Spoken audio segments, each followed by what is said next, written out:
Hello, book lovers. Welcome back to the channel. Thanks for tuning in again.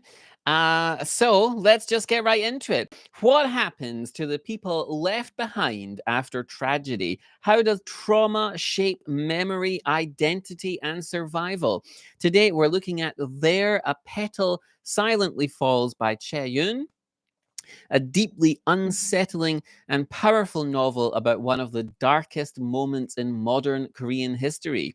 Through a fragmented narrative, it captures the lingering pain of the Gwangju Massacre and forces us to confront the weight of history. So let's get into it. The Korean title is Chogi 소리없이 한좀 고집이 지고. I apologize for my terrible Korean pronunciation. And the writer is Chae-yoon, and it was translated by Bruce and Ju-chan Fulton, who are, of course, two of the most important translators of Korean literature, having translated many works, including Sunset by Chae Man-sik and many more, many of which you can find already reviewed elsewhere on the channel.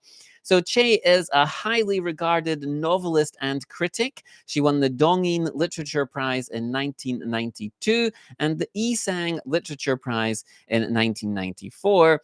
As well as being a celebrated critic and writer, Chae also teaches and translates French literature at Sogang University in Seoul. There, A Petal Silently Falls was first published in 1988 in a journal called Literature and Society. I was a little surprised to learn that it was her first published piece. Before this, she had published literary criticism for about 10 years, but Petal was her first fiction work. And the English translation was published in 2008, but was recently republished in a beautiful paperback volume in 2020. And it's a story that shows how Chae's career as an academic and engagement with literary criticism has influenced her writing. So Chae was writing literary criticism and working as an academic for many years before writing fiction or before publishing any fiction.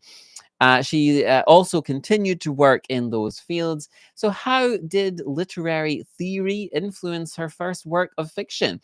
Chae seems to be drawing on, or at least partly be inspired by, the work of Russian literary theorist Mikhail Bakhtin. Bakhtin talked about the idea of polyphony. Polyphony, which refers to texts that feature diverse and simultaneous voices and points of view. And that's exactly what we find in Petal. When you start reading this story, it is not immediately apparent what the circumstances are. It's not initially obvious what Chae is tackling in the narrative. The story is a little difficult at first to piece together, but it gradually becomes clearer. The story is told from 3 points of view in alternating chapters. We have a first-person narrative from the point of view of a very damaged, disturbed young girl who is lost and homeless and clearly suffering the after effects of some kind of traumatic experience, the nature of which is revealed as the story progresses. Then we have third person sections from the point of view of a deeply dysfunctional, violent, and abusive construction worker who takes the young girl in. Finally, we have sections told from the point of view of a group of students who are searching for the girl for reasons that are initially obscure, but eventually become clearer as the story continues. So the reader finds themselves asking, who is this young girl and what has happened to her? And finding the answers to those questions will be the crux of the story. So Chae is famous for writing about the trauma people experience as they live through historical events. So what is the historical event that Chae is writing about in There a Petal Silently Falls? So over 3 decades after its first publication, it remains a startling and challenging work that engages with one of the most significant tragedies in modern Korean history. So as this traumatized young girl wanders the countryside and streets of various towns and villages, we gradually learn more about the events that have caused her to be this way. And as we piece things together, we realize that this is a story about the Gwangju Massacre. As we now know, in Gwangju in 1980, around 2,000 civilians were brutally murdered by the military for protesting against the government. It's widely seen as it's widely seen as one of the biggest tragedies in modern Korean history. And through the fractured lens of this young girl's disturbed mind, we see how the tragedy unfolded, how it began, what happened to the protesters, how the survivors escaped, and how it affected those who managed to stay alive. Has to be said, this is an extremely difficult, unpleasant, and challenging book to read at times. You have extended scenes and descriptions of abuse and violence done to this young girl, which are genuinely upsetting. Ultimately, what does this book tell us about the after effects of tragedies like the Gwangju Massacre?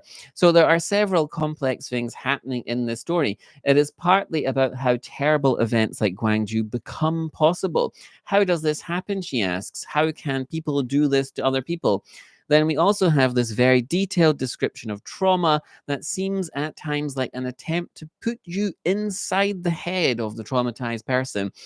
The Fultons write in the afterword that we also have an exploration of the psychology of abuse and violence at the level of both the individual and the state. And we see that dynamic play out as well. And then we also have the question of whether it is possible to ever heal or recover from trauma. And Che looks at these things through the use of different narrators and different narrative styles. But there are no easy answers here, and the novel closes on a note of ambiguity.